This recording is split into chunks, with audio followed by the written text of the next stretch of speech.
Bueno, como Enzo me presentó, mi nombre es Amancay y nada, decirle que estoy re feliz porque ya escuché hablar del análisis de suelo que todos preguntaron y cuánto dio el análisis de suelo. O sea, la verdad es que me pone re contenta que ya que tengan en cuenta, ya tengan dentro de la cabeza el tema de el análisis de suelo. Así que bueno, en realidad yo traje algunas cosas como para empezar a charlar acerca del suelo, pero obviamente que podemos ir charlando entre todos. Un poquito contarles cómo estamos con el tema suelos. Nosotros en realidad nuestros suelos al principio eran estepas, después pasaron más una rotación agrícola ganadera y ahora la mayor parte son en general extensivos. Eso que ha pasado a través de los años, ha pasado... Uy, estamos spoileando. Ha pasado que, por ejemplo, con el valor de materia orgánica, el valor de materia orgánica es algo que nos indica un poco la calidad de suelo. En general, cuando más materia orgánica o más negro está mi suelo, más contento me voy a poner. Quiere decir que mi suelo está entregando más nutrientes. Pero bueno, este es un estudio que hizo INTA Balcarce, no sé si a lo mejor ya lo vieron, es un estudio que se viene haciendo desde el año 2011. Y lo que se comparó es la situación prístina o la situación virgen de los suelos y cómo fue evolucionando a través del tiempo, ¿no? Este sería en el 2011, 2018 y 2024. Los colores verdes son colores buenos de materia orgánica, los colores amarillos son valores intermedios y los colores anaranjados y rojos son valores más bien bajos. Entonces, ¿cómo fue que en la medida que fueron pasando los años, ¿no? Los valores anaranjados o rojos cada vez son un poquito más? Entonces, esto lo que ha pasado en realidad es que hay una cierta caída de lo que son los valores de materia orgánica en general a nivel región pampeana. ¿Qué pasó, por ejemplo, con el fósforo? Este es otro nutriente, fíjense el fósforo prístino, y cómo a través de los años también las manchas naranjas se empiezan a hacer un poquito más grandes, las manchas rojas. O sea, cada vez los valores de fósforo en lo que es la región pampeana, a nivel promedio estamos hablando, han empezado a caer. Vamos, por ejemplo, con potasio, que es otro nutriente que interesa mucho acá en esta zona. Fíjense lo que era el potasio prístino y cómo en la medida que van pasando los años, la mancha naranja se empieza a hacer un poquito más grande y bueno, acá en este estudio le llaman el clúster 4, pero bueno, es la zona más de Entre Ríos y acá este bordecito de Santa Fe, que lo que empieza a ver son valores de potasio que empiezan a caer, cada vez están más bajos, tenemos 50% de los datos por debajo de 266 partes por millón. Y bueno, ahora vamos a hablar del potasio más adelante. Nada más quería mostrarle el mapita como para que vayamos viendo que por ahí potasio es un elemento que empieza a ser importante en esta zona de empezar a diagnosticar. No es para que nos alarmemos, pero sí para empezar a diagnosticar. Otro de los micronutrientes, habrán escuchado hablar mucho, que ahora se habla del zinc, del boro, hace ya como, bueno, varios años que se está empezando a hablar. Micronutrientes porque se necesitan muy poca cantidad, pero bueno, fíjense lo que era, por ejemplo, para zinc, la situación prístina y cómo está en el 2024, lo mismo para boro. Son micronutrientes que también hay que empezar a prestarles atención. Entonces, ¿con qué nos encontramos? Hoy estamos hablando de potenciales de rindes, Estuvimos escuchando hablar a los chicos de potenciales de rinde. Ustedes sabrán que la verdad es que la mejora genética que han tenido los materiales en los últimos años es impresionante. Cada vez nuestros materiales tienen un potencial genético más alto. ¿Eso qué hace? Que nosotros tengamos rindes más altos, pero a su vez los nutrientes que nos llevamos en el grano son... cada vez es más lo que nos llevamos en el grano. A lo mejor en un lote hace 50 años rendía 6 toneladas y ese lote, gracias al potencial genético, hoy está rindiendo 8 toneladas. Entonces eso es buenísimo, pero lo que tenemos que tener en cuenta es que el grano que estamos exportando se está llevando nutrientes. Entonces, ¿qué se junta? Se junta la demanda, porque tenemos materiales genéticos que cada vez tienen un potencial de rinde mayor, entonces, con la caída, la oferta de nutrientes de nuestros suelos, como le mostré en los mapitos anteriores, es como que empieza a bajar. Entonces acá está lo que nosotros llamamos la brecha de nutrientes. Acá es lo que empieza a pasar, esta brecha de nutrientes. Tengo menos nutrientes en el suelo, la oferta es menor, dijimos que había una caída del 50% de la materia orgánica, pero a su vez, cada vez tenemos materiales que están rindiendo más, y nos estamos llevando más nutrientes.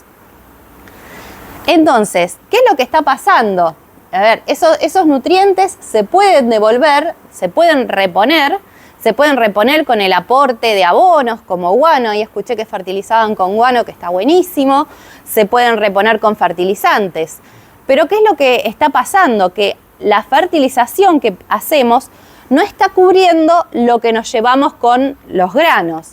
Esto está hecho por fertilizar y acá tenemos la reposición de nutrientes. Fíjense que para nitrógeno estamos reponiendo para el año 24, está hasta el 24, el 25 todavía no salió el dato, pero se repuso de lo que es nitrógeno el 64%, de lo que es fósforo el 59%, de lo que es azufre el 37%, y fíjense de lo que es potasio, no se repuso nada, el 0,16% de potasio, es decir, nos estamos llevando, pero la reposición no llega al 100%, acá falta el resto para poder reponer lo que estamos extrayendo.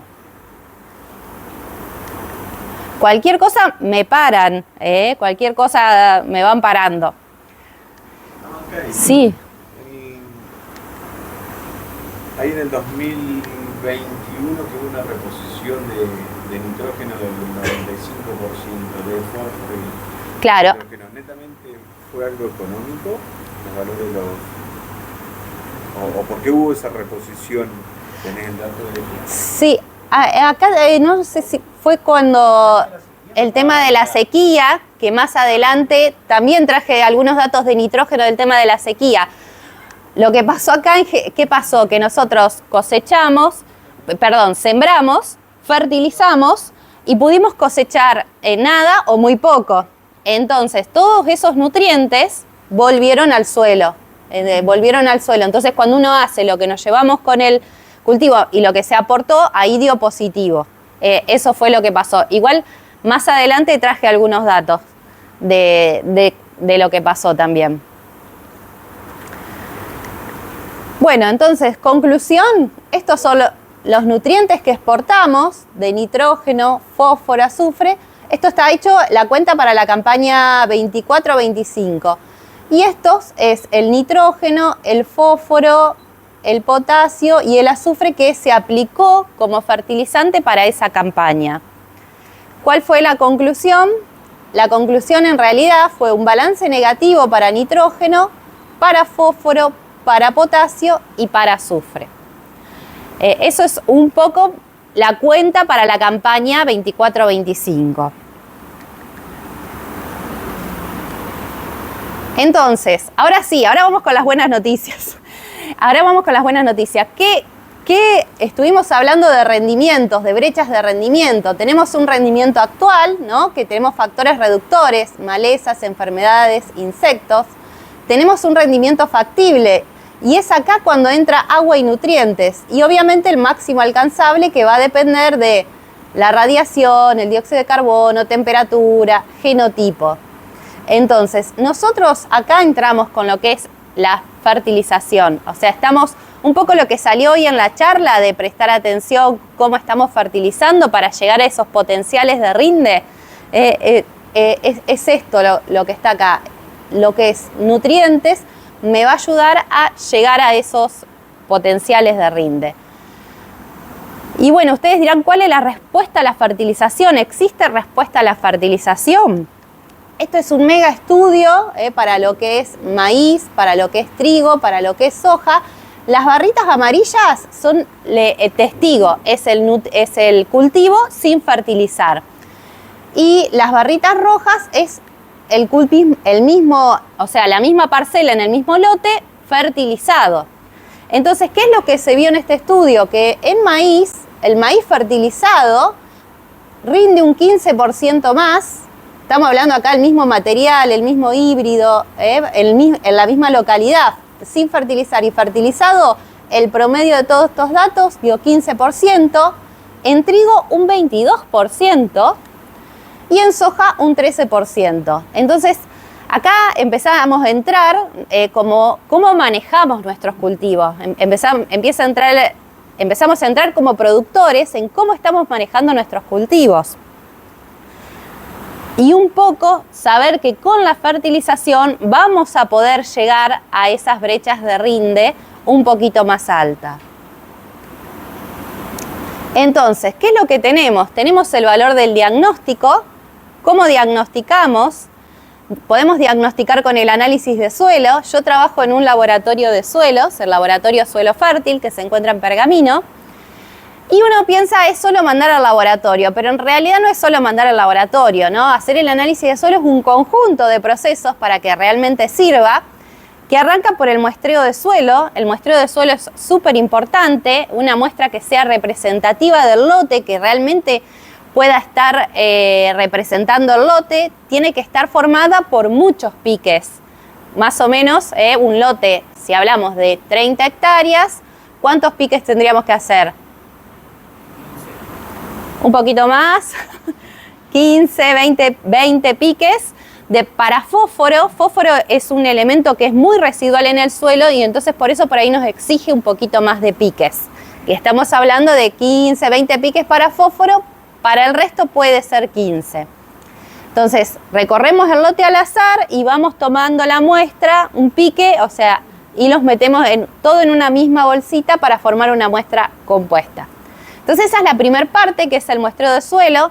Después enviamos la muestra al laboratorio y acá lo importante del laboratorio es que sea un laboratorio que realmente pueda procesar las muestras con buena calidad de análisis, ¿no? Para eso nosotros, por ejemplo, participamos de las rondas PROINSA, que es el Programa Nacional de Interlaboratorios de Suelos Agropecuarios, en el cual te mandan una muestra de suelo y ellos te evalúan.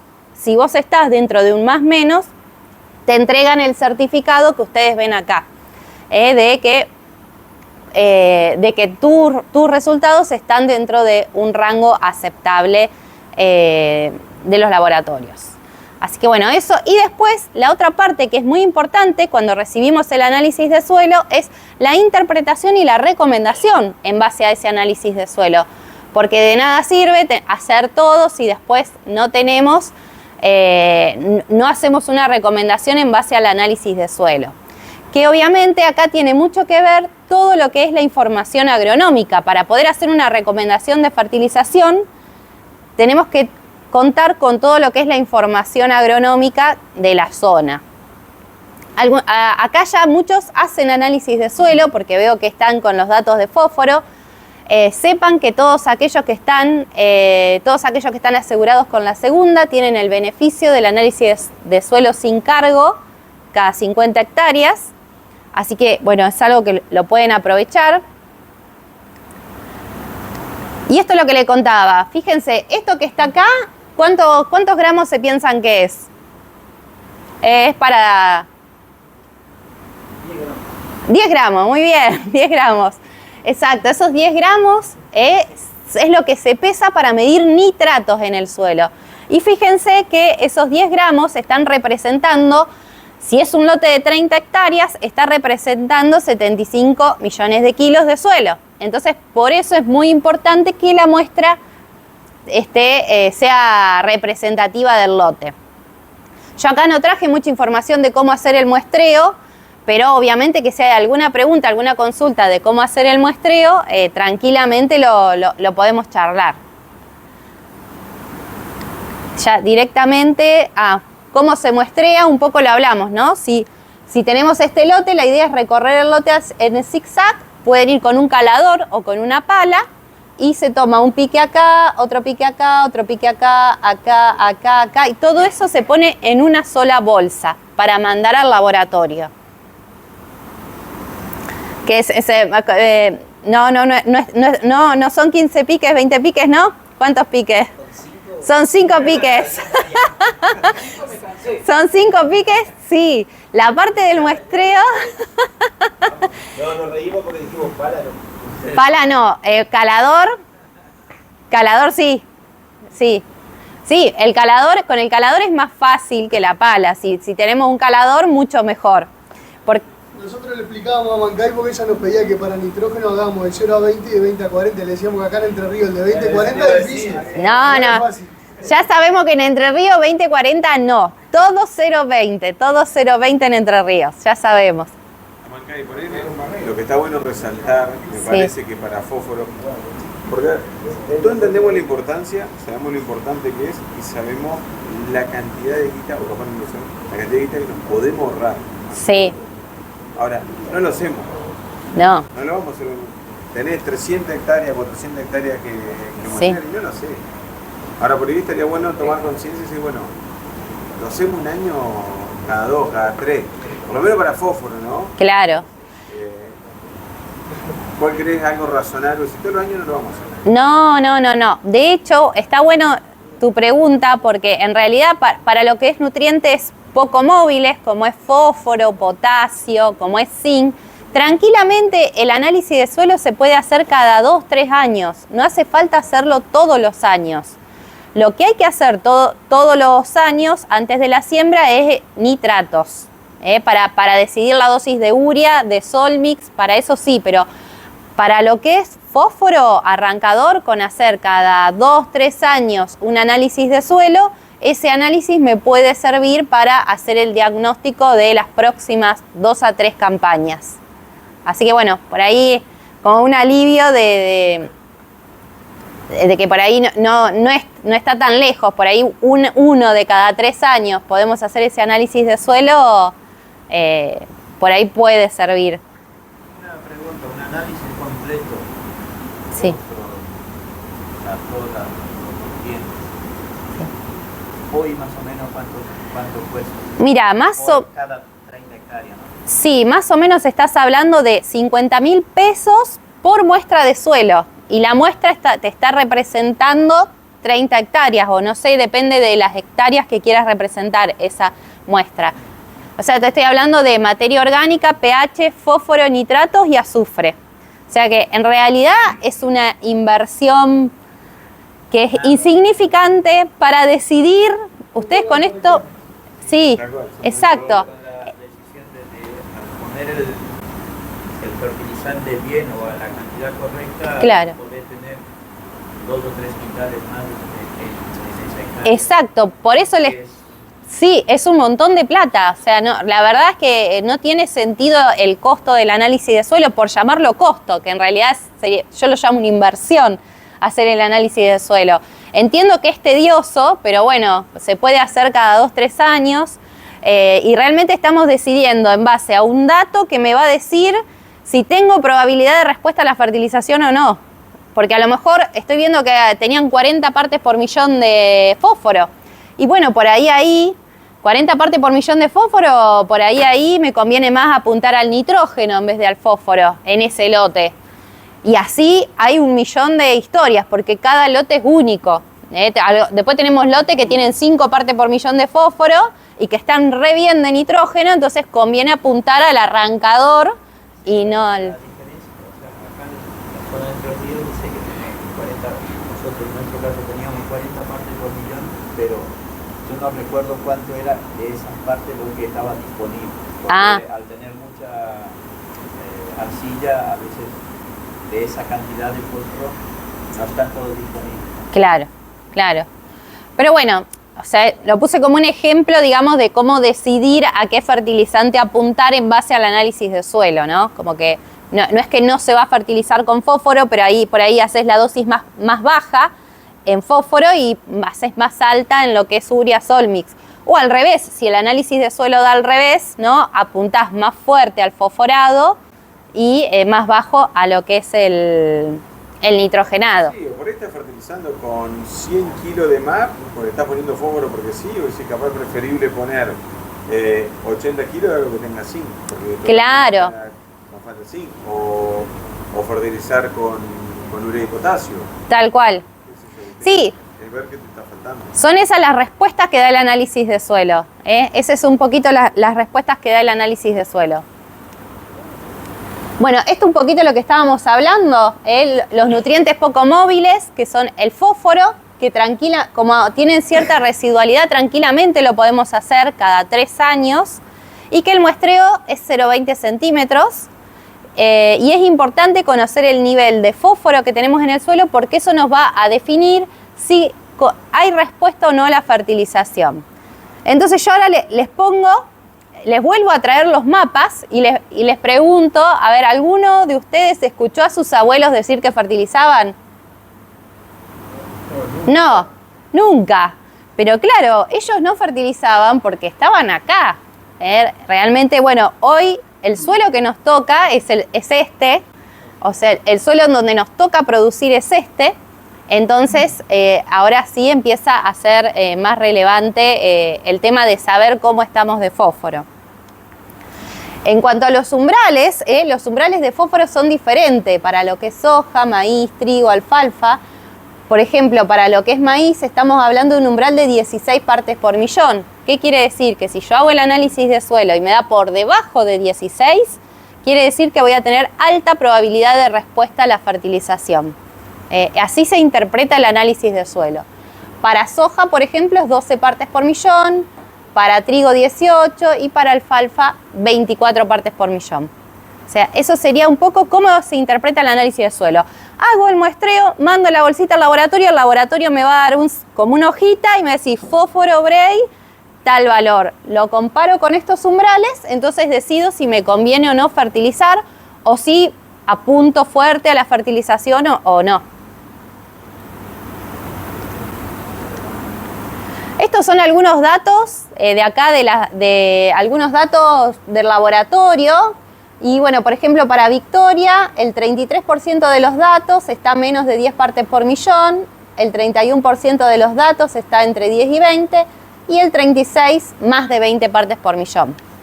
Y para lo que es Nogoyá, ¿no? El 50% de los datos, menos de 10 partes por millón, el 30% de los datos, entre 10 a 20, y un 20% más de 20 partes por millón. Son datos que tenemos en el laboratorio, no es que cada lote es individual, es simplemente para traer un dato de la zona. Ya hay un umbral de potasio, o sea, ¿qué significa que hay un umbral? Vieron que decíamos que para maíz, para fósforo, teníamos que tener 16 partes por millón. En potasio salió nuevo, este trabajo es nuevo, entonces el umbral de potasio, esto es todo un raconto de un montón de ensayos que se hicieron en un montón de zonas. Está incluida la zona acá de Entre Ríos y lo que es la región, la región pampeana. Y bueno, el umbral es de 183 partes por millón o 0,46 miliequivalentes cada 100 gramos. O sea, ¿qué significa? Porque no se van a acordar del número, ni se tienen que acordar del número. Pero ¿qué significa? Hago el análisis de suelo de potasio y si me da por debajo de este número, o sea, les pongo los dos porque a veces algunos laboratorios expresan así y otros laboratorios expresan así, pero es lo mismo.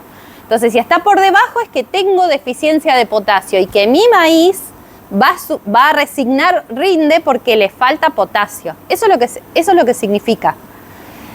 Y después hacerle algunas aclaraciones para lo que es potasio, que para hacer el muestreo de suelo con potasio hay que esperar la incorporación de residuos al suelo. ¿Por qué? Porque la mayoría del potasio está en el tallo y en las hojas. Entonces, me llevo lo del grano, pero mucho del potasio vuelve con el tallo y las hojas. Entonces, para hacer el muestreo de suelo, esperen a que ese residuo se incorpore. ¿Y dónde hay mayor probabilidad de respuesta al potasio? Bueno, la zona de Entre Ríos, como les mostré los mapas, es una de las zonas. Y también en aquellos lugares donde haya alfalfas, praderas, maíz para silo. ¿Por qué? Porque nos llevamos todo el tallo y las hojas, que es donde más vuelve al suelo con tallo y hojas, pero donde hacemos rollos o fardos, ahí es cuando hay mayor probabilidad de respuesta al potasio. Así que bueno, eso con respecto al potasio. ¿Puede ser que haya respuesta también a potasio en lugares donde tenés suficiencia por la baja movilidad? ¿Puede ser eso o no? Puede ser, sí, algunos ven respuesta a potasio, sí, porque en realidad también, ¿qué es lo que pasa? A ver, estamos hablando, uno pone 183, pero la naturaleza no es un número, en realidad esto es un rango que va de 157 a 203, entonces a lo mejor estás en un lote que está por acá y el potasio tiene una dinámica parecida al fósforo.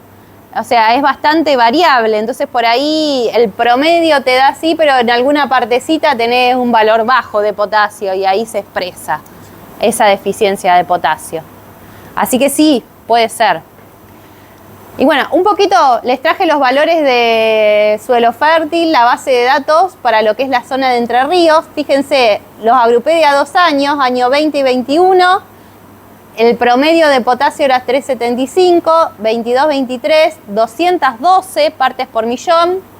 Acuérdense que el umbral era 183, 24 y 25, 229. Acá subió un poquito. Y bueno, igual acá eran 17 datos de este año. 271 partes por millón. Esto es todo Entre Ríos. Todas las muestras que vienen al laboratorio de la zona de Entre Ríos. General es esta zona de la que recibimos más muestras de Entre Ríos. Pero bueno. Le mandamos allá de Concepción del Uruguay le baja el promedio. Claro, sí. La costa del Uruguay es más sí. Sí.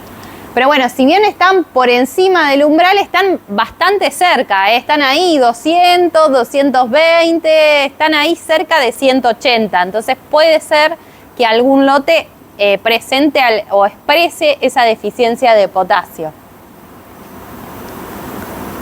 Y bueno, al zinc, que ya lo estuvimos nombrando desde el principio, que es un microelemento.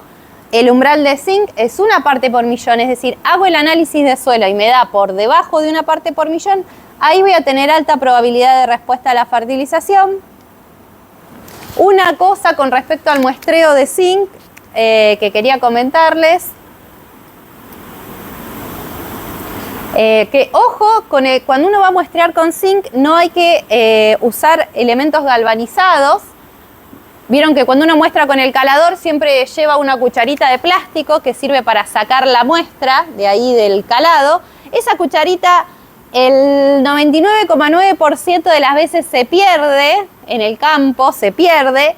¿Y qué es lo que usamos? Usamos o el destornillador o la llave de la camioneta, que ¿cómo están? Galvanizados, o sea, está todo hecho el recubrimiento con zinc. Eso contamina la muestra, nos ha pasado en el laboratorio. De tener muestras contaminadas, porque cuando uno empieza a investigar, ¿no?, la sacan a la muestra con la llave de la camioneta y se contamina todo con zinc. Así que si quieren hacer el análisis de suelo para zinc, preferible un palito que ande dando vuelta ahí por el campo o una ramita antes que usar eso.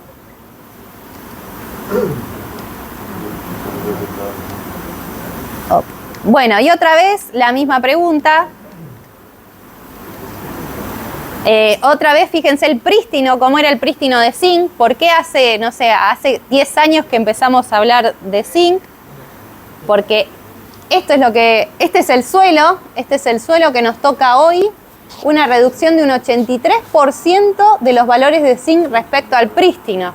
Entonces, es muy posible que estemos sufriendo ese maíz, ese potencial, esté sufriendo alguna carencia por alguna falta de zinc. Lo mismo les traje los valores de zinc de la zona de Entre Ríos para lo que es toda la base de datos del laboratorio. Acuérdense que el umbral era una parte por millón. Fíjense, en el año 2020, 0,74, acá 1,62, 1,31, 1,04, 1,13, 0,99 y 0,66. Así que bueno, nada, es como para tener en cuenta que estamos registrando valores de zinc bajos. ¿Y ahí qué te aportó zinc? ¿Una idea? ¿Y de vuelta? Ah, claro. Sí, exacto.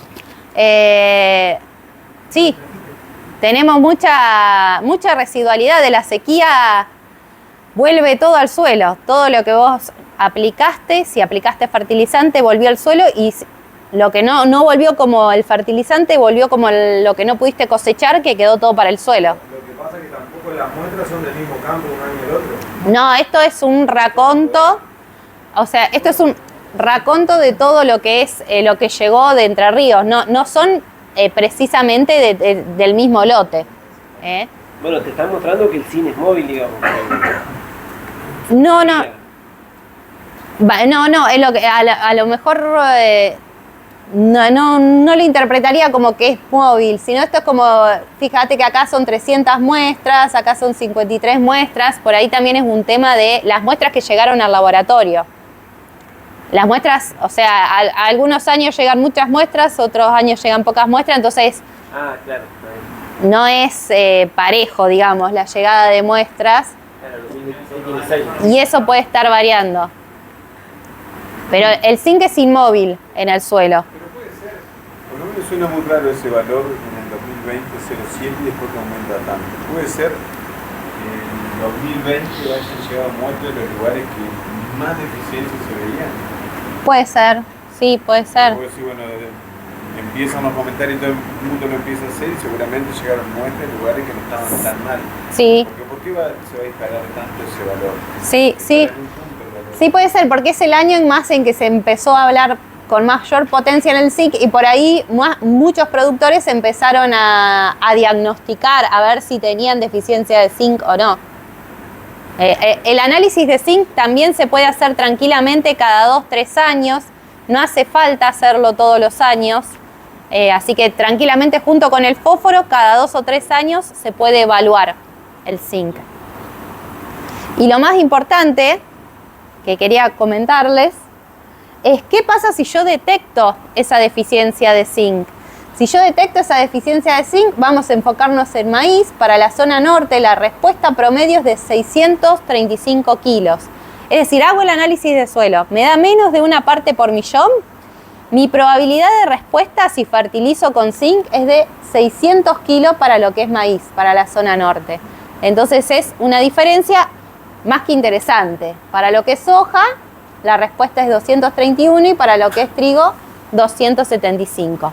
Entonces, eso es lo que nos dice el análisis de suelo. Si detecto esa deficiencia y la probabilidad de respuesta es esta. Estos son ensayos donde se diagnosticó la fertilización nitrógeno, fósforo, azufre, se comparó nitrógeno, fósforo, azufre versus nitrógeno, fósforo, azufre y zinc.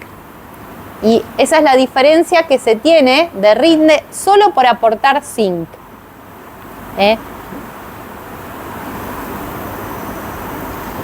Bueno, de los nutrientes móviles, acá el que más podemos hablar es lo que es nitratos, el nitrógeno, que con eso lo que diagnosticamos es la fertilización nitrogenada, la urea, el solmix.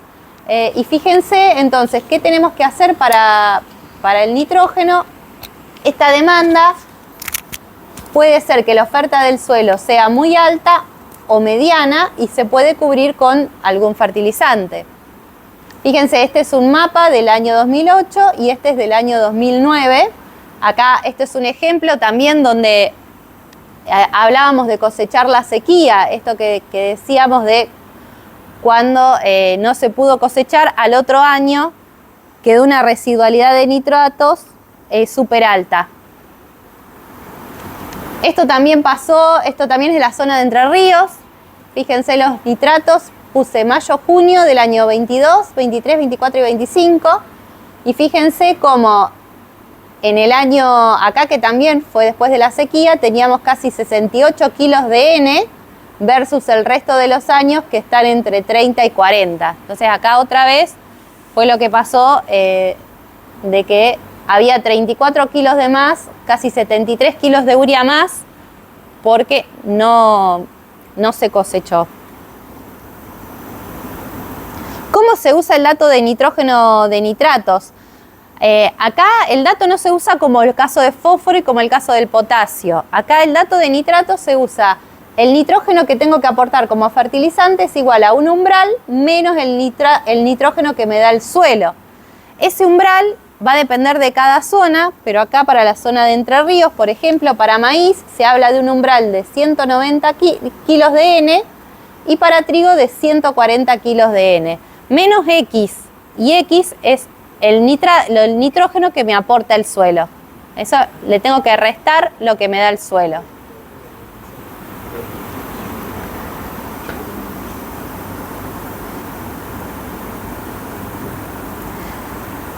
Nada, y un poquito como un ejemplo de lo que es agricultura por ambientes o de lo que son zonas de alta productividad y de baja productividad, que salió también acá el tema. Supónganse que tenemos una zona de mayor productividad donde tengo un rinde de 10 toneladas y una zona de menor productividad donde mi rinde potencial es de 7 toneladas. Hago el análisis de suelo y bueno, me da que en la zona de alta productividad tengo que fertilizar con 255 de urea, en la zona de baja productividad con 65 de urea. Entonces, ¿qué es lo que pasa? Que no sé si pasa acá, pero por ahí se hace una fertilización zonal que no tiene que ver con el análisis de suelo. Si por ahí... En mi zona, por ejemplo, la fertilización está alrededor de 200 kilos de urea a ojo, porque es una fertilización zonal.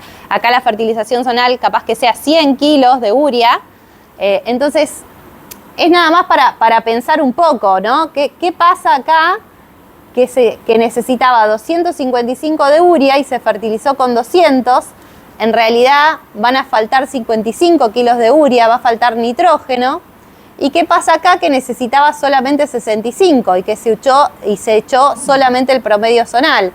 Van a sobrar 135 kilos de urea. Entonces, de una manera estoy perdiendo rinde y de otra manera estoy incrementando los costos porque estoy fertilizando con una dosis mayor de la que necesito. Entonces, un poco para eso también es el análisis de suelo. Para también ajustar la dosis de nitrógeno a cada zona productiva.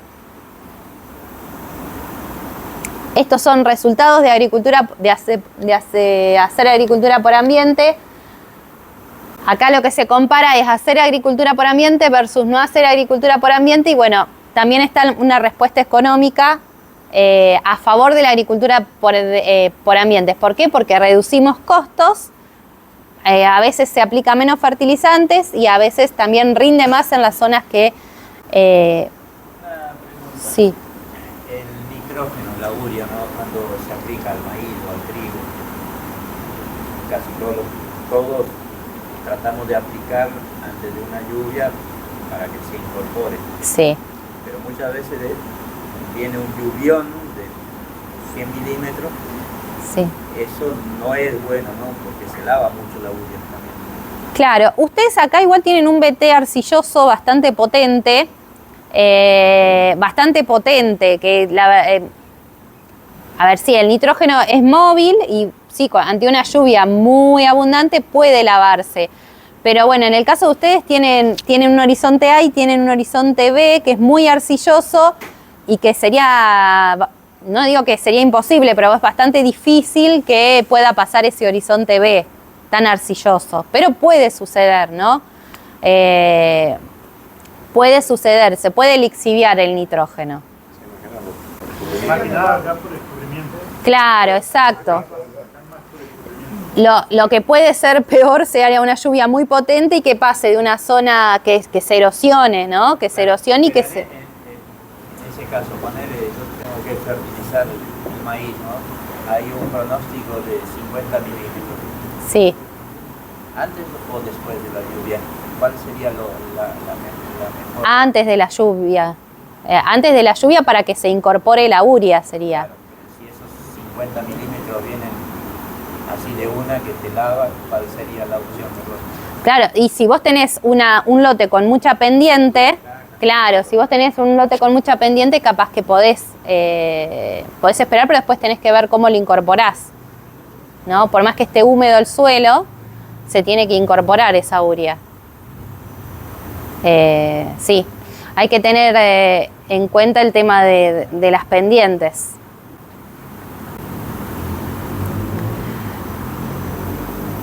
Bueno, el tema del nitrógeno, no solamente tener el dato de la siembra, sino también ir siguiéndolo. Nitrógeno lo podemos ir corrigiendo a la medida que el cultivo se va desarrollando.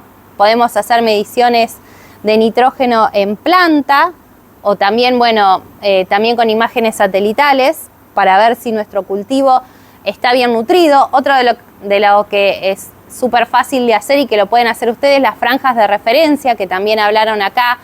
Se pueden hacer franjas con dosis de nitrógeno más alta que el lote para ir comparando si a mi lote le falta nitrógeno o no le falta nitrógeno. Pueden hacer un cuadradito de 2x2 y fertilizar con mucha urea y tenerlo como para ver si el lote está acorde o no.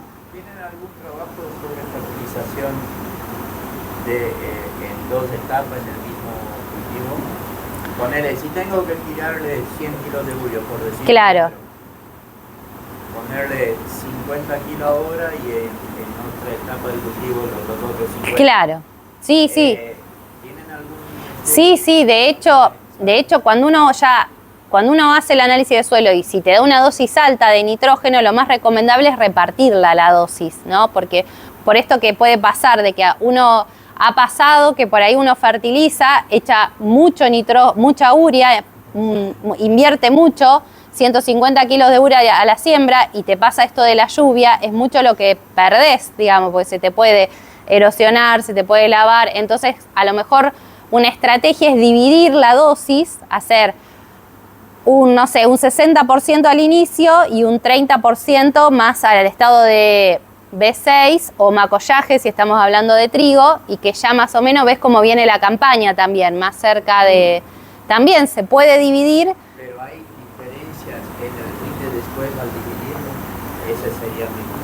Se ve a veces no está tampoco tan definido. Lo que sí es mejor el aprovechamiento y menor el riesgo de pérdida, como lo que usted dijo hoy.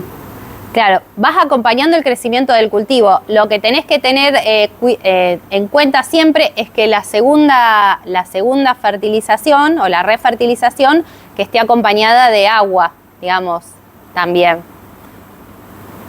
Ese es el kit de la cuestión. Sí, que hay un mejor aprovechamiento, pero no tienen ningún ensayo relacionado a rinde, digamos, fertilizar de una sola vez y en 2 veces. Eso sería muy bueno. Claro, sí, yo entiendo tu pregunta, pero acá en esta zona yo no tengo datos. Sí, en otras zonas sí tengo datos. En la zona de la región pampeana no hay diferencias. Pero acá en esta zona no tengo datos de esta zona. Pero bueno, es algo que se puede hacer. Se puede plantear, se puede venir a medir, hacer. Es interesante. Te tocó, Leandro. Me parece que puede ser interesante. Así que bueno. Nosotros como prueba con trigo, la mayoría de los años hacemos toda la fertilización a la siembra. Ajá. Un trabajo menos, te asegurás de que lo tenés incorporado. Y bueno, porque ya si estás hablando de otra cosa, que sería más proteína o algo de eso, lo tenés que hacer allá arriba. Claro. Ya con la hoja bandera y todo, que ya sería algo, viste, aparte. Sí. Pero lo mejor es eso. Bueno, este año tuvo un montón de importancia la cantidad de productores que decidieron sembrar la urea para el maíz. Nosotros lo notamos mucho en los pedidos y en los picos de compra de urea que nos hacían, como fue terrible como adelantaron. Prácticamente se solapó la aplicación de urea del trigo con la siembra de urea para el maíz. Siempre teníamos un mes y algo como para reponer, para que lleguen los barcos, todo. Este año fue una de las causales por las cuales también no se encontraba la urea, no había stock. Por lo menos en mi zona, un 25-30% de los productores sembraron urea. Sí. ¿Te puedo responder un ejemplo, digamos? Sí. Acá en Entre Ríos, comparado por ejemplo con Uruguay, a vos te llueve mucho en abril, en fines de abril, entonces tenés esa recarga hídrica y después para adelante no tenés mucha lluvia en el río. Y en Uruguay llueve periódicamente, digamos, que ahí hacen hasta 3 fertilizaciones. pueden ir corrigiendo.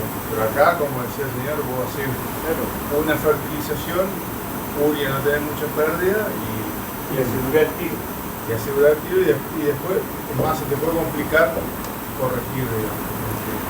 El maíz, por ahí lo ves más factible, porque el maíz puede fertilizar hasta B10 hoy, depende de los estudios, digamos, ahorita. O sea que tenés desde inicio de siembra a B10.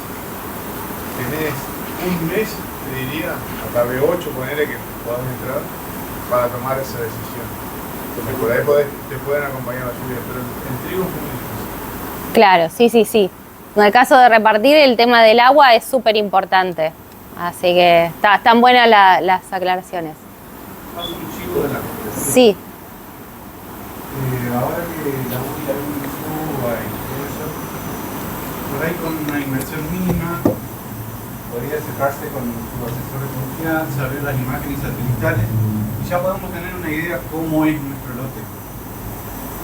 Y ir y sacar, dividirla en 2 o 3 ambientes, un lote de 30 hectáreas, para tener una idea, sacar 2 o 3 muestras. La cooperativa tiene en la Latina la posibilidad de hacer una dosis variable. Ah, qué bueno. Lo que vos justo decías, Sí. por eso agrego Sí. esto, es que en algún lugar le estamos tirando 50 kilos al cohete, Sí. pasando en criollo, si Sí. me faltan a los 20 metros, me van a faltar esos 50 kilos. Ahí, Por eso vuelvo no a estamos poner. ni siquiera hablando de una gran cantidad de dinero, sino con algo simple. Sí.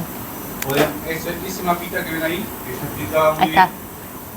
bien, con la mínima inversión, nada más que tomando muestras, nosotros podemos lograr esa imagen, la Claro. que está en el satélite, unimos con nuestro lote, sacar la muestra, mandarla al laboratorio y ya tenemos la posibilidad de poner un poco mejor la uria sin tener que hacer una gran inversión. Claro, exacto, ¿no? Por ahí ajustar, en vez de hacer un promedio, acá a lo mejor el promedio es 100 kilos de uria, en el promedio zonal, no sé, más o menos 100 kilos de uria el promedio zonal. ¿Más? ¿Cuánto es el promedio? 180, 200. Ah, bueno, claro, en vez de echar estos 200, entonces va bien este ejemplo, en vez de echar estos 200 a ojo, y a esta zona que en realidad necesita 65, ¿para qué le voy a echar 200? No, acá echémosle 65.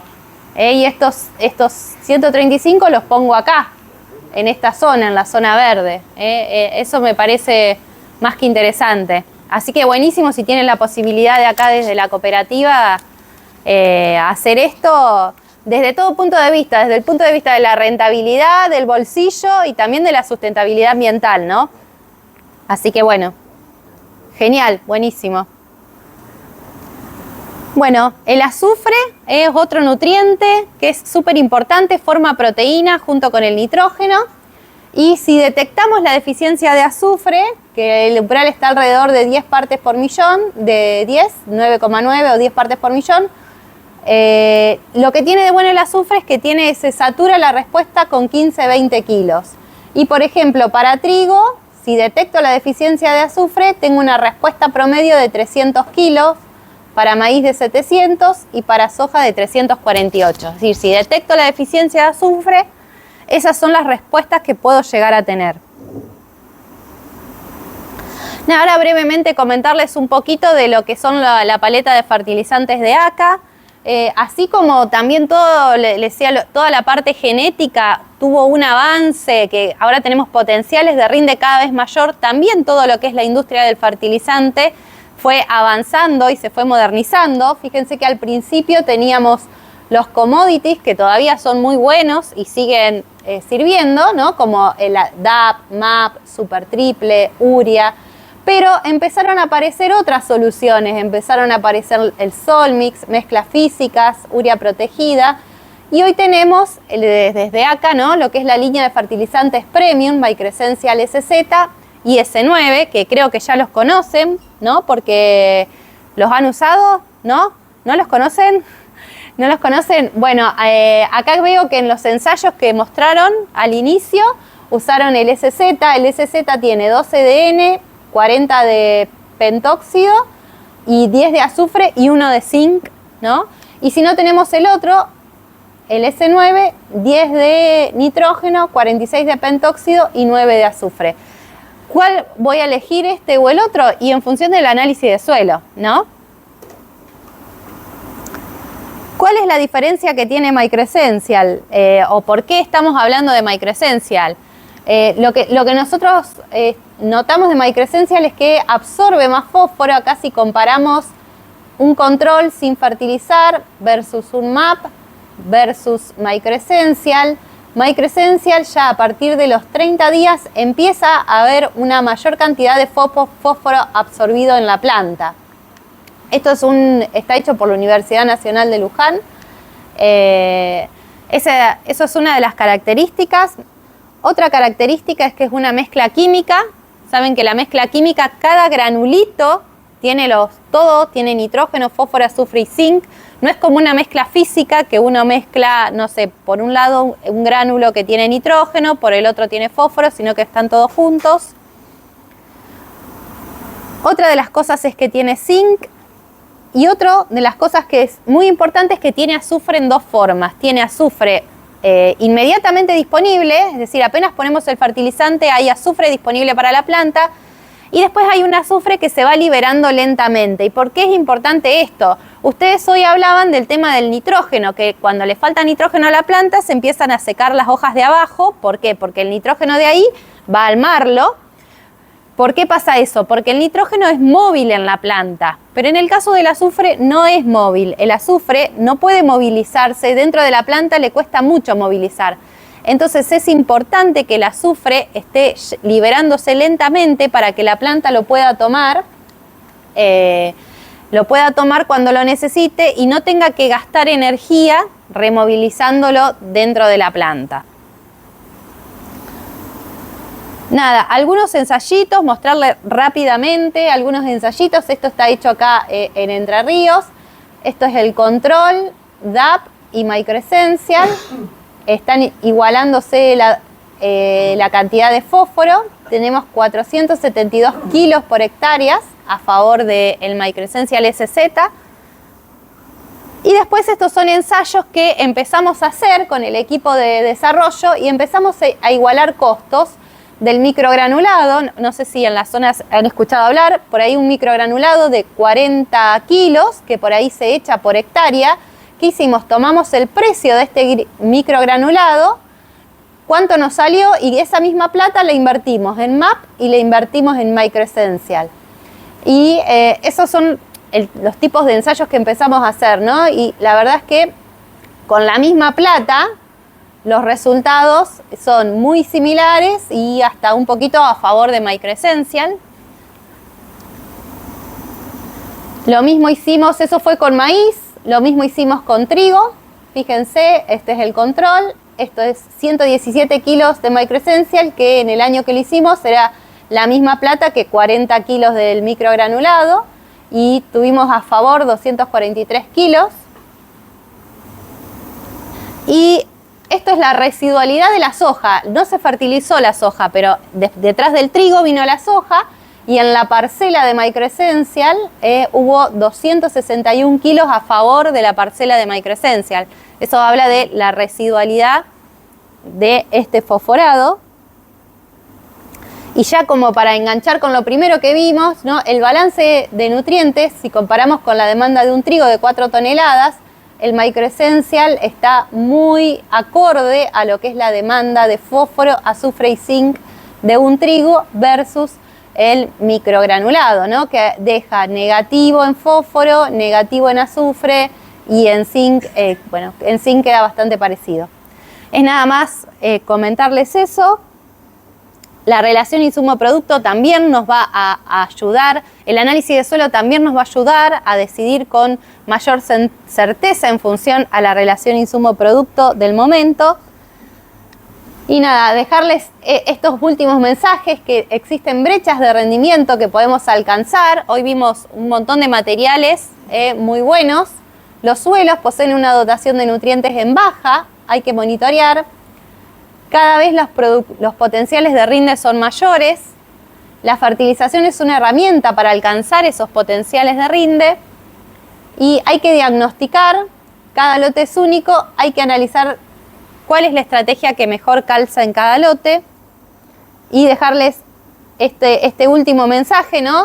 el valor del conocimiento y de las tecnologías. El análisis de suelo es una tecnología de bajo costo que nos ayuda a decidir ¿no? la compra del fertilizante, que es una inversión de alto requerimiento. Así que nada, valor del diagnóstico, conocer nuestros suelos, reconocer el escenario fluctuante, el clima, importaciones, bueno, y todo lo que la cooperativa, ¿no? tiene para sumar al productor, para que ayuden a tomar decisiones inteligentes. Así que bueno, eso es un poco lo que tenía para contarles. Por ahí estamos buscando agua a 9 kilómetros y tenemos H2O, que es lo mismo, acá a la vuelta de la esquina. Así que eso, un poco comentarles, todos aquellos que hacen muestreos de suelo y quieren mandar fotos, también nos gusta que nos manden fotos cuando hacen muestreo de suelos. Así que eso simplemente para finalizar. Muchas gracias.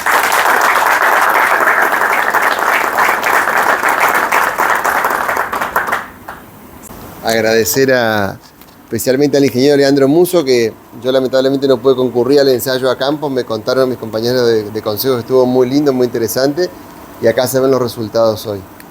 Gracias a la gente de acá, muchas gracias a Mancay. Y bueno, me acompañan hoy dos consejeros, Oscar Rodríguez y Darío Miller, que habló recién.